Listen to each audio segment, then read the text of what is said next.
राज्य भर से राजधानी पहुंचे लगभग 5000 सहियाओं ने शुक्रवार को 13 सूत्री मांगों को लेकर राजभवन के समक्ष धरना दिया और रोषपूर्ण प्रदर्शन किया। धरना के बाद राज्यपाल, सीएम और विभागीय सचिव के नाम ज्ञापन सौंपा गया। क्या है इनकी प्रमुख मांगे, आइए जानते हैं। सहियाओं के लिए सेवा शर्त नियमावली बनाई जाए, राज्य कर्मचारी घोषित कर न्यूनतम 18,000 वेतन मिले, वेतन का भुगतान नियमित रूप से प्रति माह हो। आज जो आंदोलन किया जा रहा है, ऐसा लग रहा है कि आप अब परेशान हो चुके हैं, थक चुके हैं, तो क्या कुछ मजबूरियां हैं और क्यों किया जा रहा है? ये मजबूरी है हमारा कि हम लोग भी सहिया बहन 2007 से सारी सहिया बहन हमारी काम कर रही है, सहिया साथी, बीडीटी सब लोग। लेकिन क्या हो रहा है कि काम तो कर रहे हैं लेकिन सरकार अभी तक जागी नहीं। क्या आज भी सहिया दीदी 2000 पे जिंदा रह सकती है? जो प्रोत्साहन राशि है, मानदेय भी नहीं मिला है आज तक, तो क्या वो सहिया दीदी उस प्रोत्साहन राशि पे जिंदा रहेगी जो 2000 मिलता है? सरकार जागा नहीं अभी तक। आपको सरकार को क्या लगता है, क्या सहिया दीदी दूसरों को बच्चे के लिए, भविष्य के लिए अपना घर से निकल के रात बिरात उसको साथ देती है, समय पे टीका करवाना, सारा चीज़ करती है, लेकिन क्या सरकार आज भी अंधी हो गई है? क्या उस सहिया के लिए उनको नहीं दिख रहा है? क्या 2000 पे सहिया का प्रोत्साहन राशि इतना कम है कि वो प्रोत्साहन राशि से उसका घर नहीं चलता है? प्रत्येक सहिया कोई 3000, कोई 2000, कोई 5000 यही महीना में कमा पाती है। तो क्या इससे सरकार को लगता है कि सहिया दीदी इससे उसका गुजर बसर होगा? कल सहिया दीदी रिटायर होकर निकलेगी तो अपने घर में अपने हाथ में क्या लेकर जाएगी? उनके बच्चे और उनके बहू क्या उनका साथ देंगे? सरकार एक मुश्त हम लोग को 10 लाख रुपया भी देती रिटायरमेंट के बाद में, रिटायरमेंट बेनिफिट के रूप में, तो हम लोग मान जाते कि हाँ सरकार हमें दे रही है। लेकिन अब हम लोग जागे हैं, अब हम लोग रुकेंगे भी नहीं। पिछले साल भी 26 अक्टूबर को हम यहीं पर किए थे धरना प्रदर्शन, और 1 साल के बाद फिर आज 14 तारीख को यहीं पर कर रहे हैं, जिसका हम लोग का काम है कि हम लोग को या तो आप सरकारी कर्मचारी घोषित कीजिए, ईपीएफ के दायरे में लाइए, ईएसआई के दायरे में लाइए, और हम लोग को जो राशि दिया जाता है मिनिमम वेजेस के आधार पे हम लोग को 18,000 कम से कम मानदेय शुरू कीजिए, ताकि हमारी सहिया बहन खुश होकर के आपको धन्यवाद ज्ञापन करे और हमारी सहिया बहन जो है खुश रहे और काम को दिल लगा कर करे। ये पिछले साल 26 अक्टूबर को आपने किया था, फिर इस साल आज 14 अक्टूबर को कर रहे हैं। फिर मांगे नहीं मानी की जाएंगी तो अगले साल फिर अक्टूबर में आएंगे ऐसा? फिर अक्टूबर में आएंगे ऐसा? नहीं, अब नहीं मांग जाएगी तो बस अनिश्चितकालीन हड़ताल पर बैठेंगे हम, अब नहीं रुकेंगे। तो कोई अल्टीमेटम दे रखा है आपने सरकार को? नहीं, अल्टीमेटम तो नहीं दिए हैं, लेकिन अभी आप लोग न्यूज़ के द्वारा ही दे रहे हैं, और अचानक हम लोग अल्टीमेटम दे देंगे कि अब हम लोग जा रहे हैं अनिश्चितकालीन। क्या होने वाला है? 13 नवंबर को हम लोगों का खेलगांव में बृहद रूप से पूरे झारखंड की बहनों को हम लोग वहाँ बुलाए हैं। खेलगांव मैदान में, हाँ, या स्टेडियम बोलिए, स्टेडियम में वही हम लोग का एक प्रोग्राम रखा गया है, जिसमें हमारी झारखंड बहनों को जगाने के लिए सारी बहनों को वहाँ बुलाया गया है। उस दिन हमारे प्रतिनिधि जो हैं राष्ट्रीय स्तर पे वो सारे लोग आएंगे, और उसी में हम लोग का मांग और ज्ञापन जो है उसी के हिसाब से उस दिन भी सौंपा जाएगा जब हमारी बहनें आएंगी हमारे। हाँ, हम हमारे, मैं तो, मेरा नाम अनुपम विश्वकर्मा हुआ, मैं झारखंड की प्रदेश मंत्री हूँ और साथ में राष्ट्रीय अध्यक्ष भी। सबसे पहले अपना परिचय दें। जी, मैं रामचंद्र गोप, भारतीय मजदूर संघ प्रदेश उपाध्यक्ष। आज यहाँ सहिया लोगों का आंदोलन धरना चल रहा है, क्या मांगे हैं?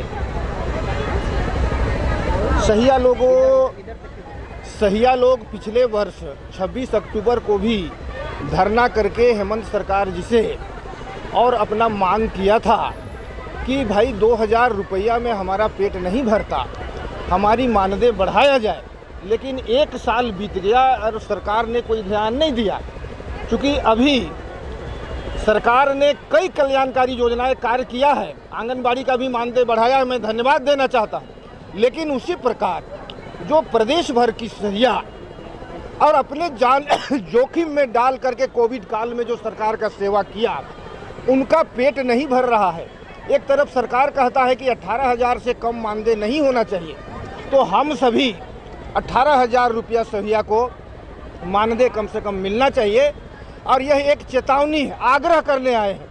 अगर हमारी बात को सरकार अगर नहीं सुनती है तो 1 से हम लोग 2 महीने का समय देंगे। आने वाले दिन में सरकार का हर सहयोग से सहिया हाथ खींच लेगी, और जरूरत पड़ेगा तो हड़ताल भी करना पड़े तो हम लोग हड़ताल करेंगे। ये नहीं नहीं पा रहा है, कोई व्यवस्था दे नहीं पा रहा है, तो फिर काम का ये कैसे हम लोग को निर्देश दे रहा है कि ये काम होना चाहिए। तो हम लोग इस को अवहेलना करते हैं कि ये मतलब हम लोग 2000 में काम नहीं कर पाएंगे। हम लोगों को जिस तरह का काम लिया जा रहा है उसका हम लोगों का मानदेय दिया जाए। हम लोग को प्रोत्साहन राशि नहीं चाहिए। अगर प्रोत्साहन राशि ही चाहिए तो जैसे एक डॉक्टर को दिया जाता है कि चलिए भाई उसका जो सैलरी है उसके बाद अगर वो काम किए, डिलीवरी हुआ, ऑपरेशन हुआ, तो एक एक्स्ट्रा उनको मानदेय दिया जाता है। तो उसी तरह से अगर हम लोग को उस तरह का दिया जाता है फैसिलिटी तो हम लोग मानदेय पे काम करेंगे, और नहीं तो अगर सिर्फ मानदेय पे काम करवाना चाह रही है सरकार तो अब हम लोग इसका विरोध करते हैं। हम लोग को नहीं चाहिए ऐसा काम। हम लोग है सो आंदोलन पे उतरेंगे, और नहीं तो फिर अगर ये आंदोलन से बचना है और उनको अपना काम को सुचारू ढंग से करवाते रहना है तो फिर उनको हमारी मांगों को पूरा करना पड़ेगा कि सैया को 18,000, सैया साथी को 24,000, और फिर है सब BTT का जो 32,000 है, और फिर STT का 35,000।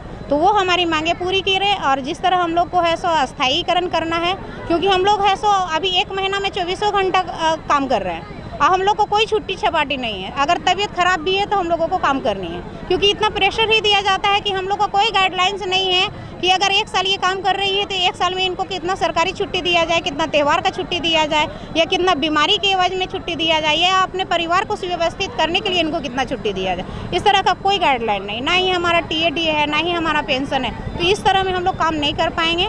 अब बहुत हो गई है। हम लोग 15 साल से इसका है सो मतलब इंतजार पे इंतजार किए जा रहे हैं। गवर्नमेंट आ रही है, जा रही है, आ रही है, जा रही है, लेकिन किसी को कुछ नहीं हो पा रहा है। तो हम लोग अब है सो 1 महीने के टाइम देते हैं, उसके बाद हम लोग अपना आंदोलन पे उतरेंगे, और नहीं होगा तो हम लोग अपने काम बंद करके और हड़ताल करेंगे।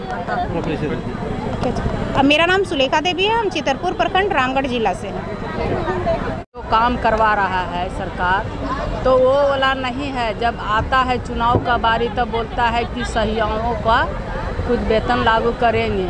चुनाव के बारे में चुनाव भी दे देता है कि नहीं सहिया से जुट कीजिए और सहिया से पब्लिक के जुटाइए।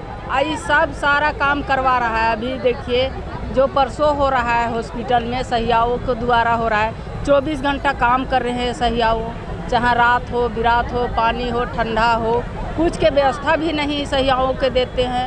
दूसरे में पैसा भी नहीं, जो हम लोग का मानदेय मांग है से मानदेय में नहीं देते। तो मानदेय का मांग है और नहीं सरकार सुनेगी तो हम लोग घेराव करेंगे सरकार।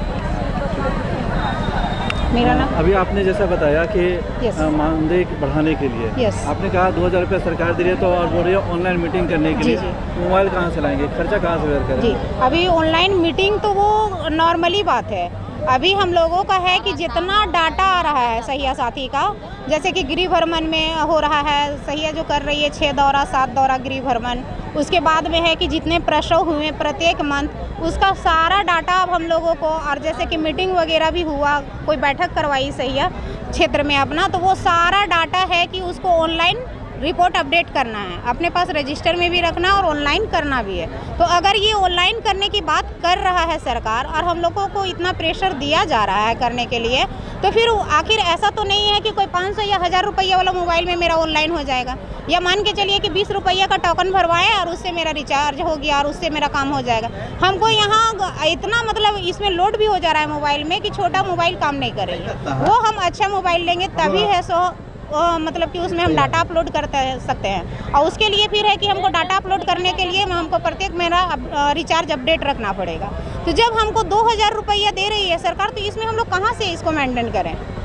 हम अपने घर का खर्च को मेंटेन करें कि रोज़ प्रत्येक दिन CSC सैया को, सैया साथी को बुलाया जा रहा है, उस खर्च को मेंटेन करें कि अपना घर बाल बच्चे को देखें, या फिर उसका है सो काम करे सरकार की। और काम के साथ साथ में कि देखिए कोई भी विभाग अगर काम कर रहा है तो उसका टाइमिंग बटा हुआ है कि उसको 8 घंटे काम करना है, 10 घंटे काम करना है। लेकिन सैया और सैया साथी का ऐसा है कि 24 घंटे काम करना है। उसका जब अभी मैसेज और मोबाइल के माध्यम से ऐसा हो गया कि व्हाट्सएप में कोई मैसेज आ गया, अब तुरंत अलर्ट रहिए और फिर वो काम का रिपोर्टिंग तुरंत कीजिए। तो इस तरह में अगर हमको 2000 रुपया दिया जा रहा है तो क्या दे रही है सरकार?